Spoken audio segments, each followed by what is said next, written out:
الخليفة المأمون ابن هارون الرشيد هو أول من دخل الهرم الأكبر في مصر.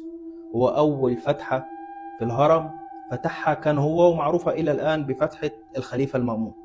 دخل يبحث عن الكنوز وعن أسرار هذا الهرم، عشان بعدها بأقل من سنة يموت بطريقة غريبة جدا جدا جدا.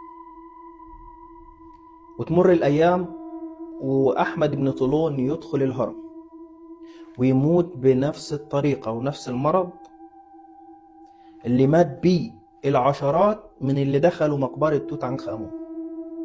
واقرأ عن اللي ماتوا في بعد دخول مقبرة توت عنخ آمون، ماتوا ازاي وايه اللي حصل لهم.